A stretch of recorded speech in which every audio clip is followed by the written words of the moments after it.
Prof. Alex Nina ensina. Vamos falar de excedente total de mercado. Então, na aula anterior, nós vimos o excedente do consumidor e o excedente do vendedor. Na verdade, nas duas últimas aulas.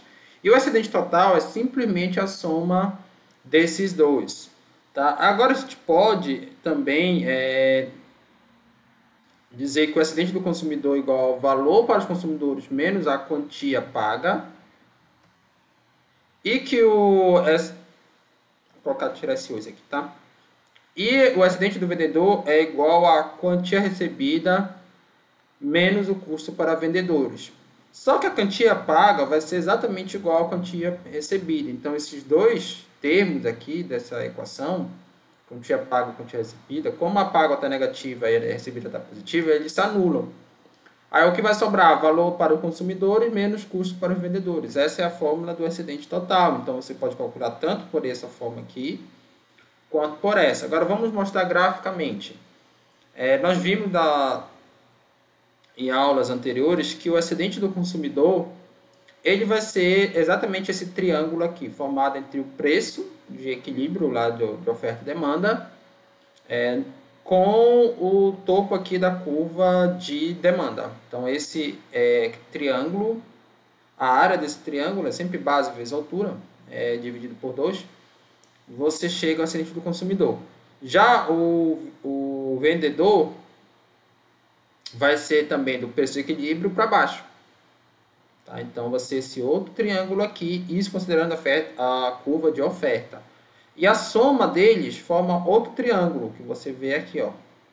É um triângulo que pode ter diferentes formatos. Se for a mesma elasticidade, vai ser um triângulo, é o isósceles, né, que tem dois lados iguais aqui.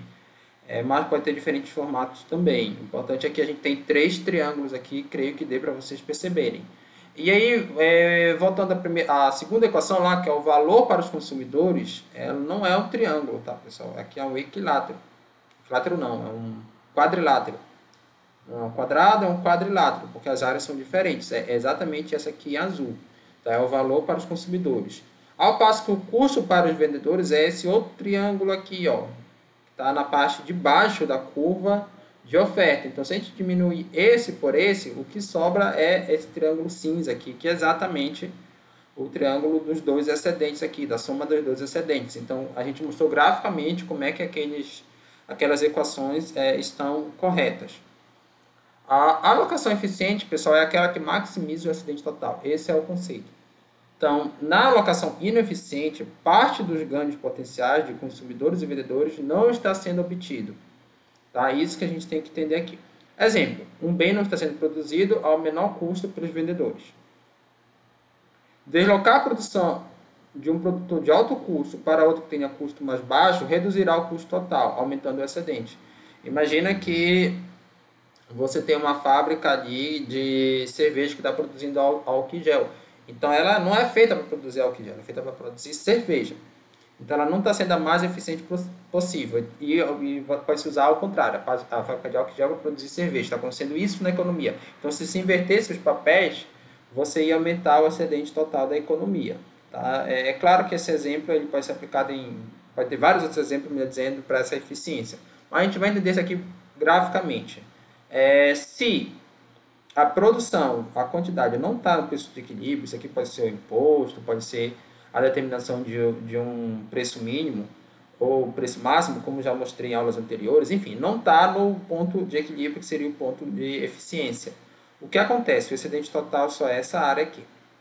E claro, se a gente se mover para o ponto de eficiência, a gente aumentaria o excedente total. Tá? Então, é fácil perceber que quando você está ofertando um produto e demandando ele abaixo da quantidade de equilíbrio, você não é eficiente.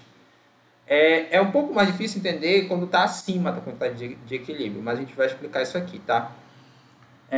Por quê? O que acontece? Quando está acima da quantidade de equilíbrio, parte do gráfico, que é esse possível triângulo, né? Parte do chamado excedente total aumenta, que é essa parte aqui em azul. Ó. A partir do ponto, já tem o excedente total, que é esse triângulo, tá aqui, e já tem mais esse quadrilátero aqui azul. tá? Que é do ponto de equilíbrio até a quantidade demandada. Você, pegando essa área aqui, você chega numa parte que cresce.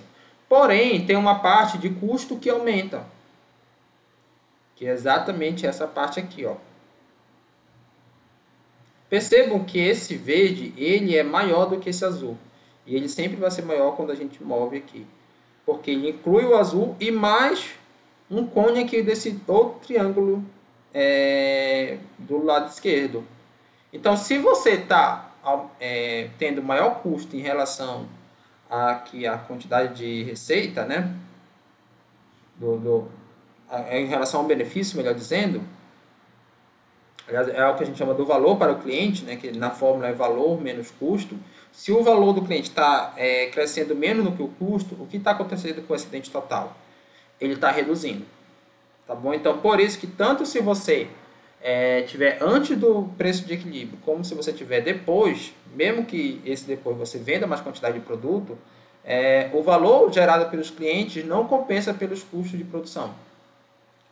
Não compensa os custos de produção, por isso que ocorre essa redução do excedente total. Então, a conclusão que a gente tem é essa, que o equilíbrio de mercado é eficiente, desde que satisfaça algumas premissas, tá? Os mercados sejam perfeitamente competitivos. Claro que essa é a nossa premissa do mercado livre, no mercado da concorrência perfeita. Na prática, existem diferentes estruturas. A gente já falou isso em outra aula lá no início dessa playlist. Você tem o monopólio, o monopsônio, e você tem diferenças entre os próprios produtos do mesmo mercado.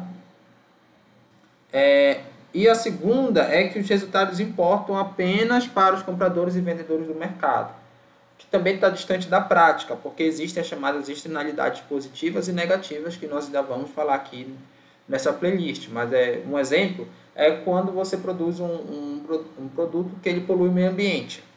Se não tiver nenhuma lei nem nada, o produtor não internalizar esse custo de poluição ambiental, quem vai arcar com esses custos não são só as duas pessoas envolvidas, é a sociedade inteira. Na prática, o produtor ele não vai incluir esse custo lá na sua planilha para definir o preço do produto. E ele vai ter lucro porque esse custo não vai ser pago por ele. E o consumidor também não vai pagar diretamente esse custo. Tá? Quem vai pagar vai ser terceiros, outras pessoas. Então, pode ser que seja bom para os dois ali, ter um excedente de mercado excelente, tanto para o produtor como para o consumidor, mas se você levar em conta esse custo para a sociedade, não seja o melhor resultado para todo mundo. Então, tem como os governos tentarem corrigir isso, e o próprio mercado a gente vai ver em outras aulas. Não esqueça de curtir, compartilhar e se inscrever no canal.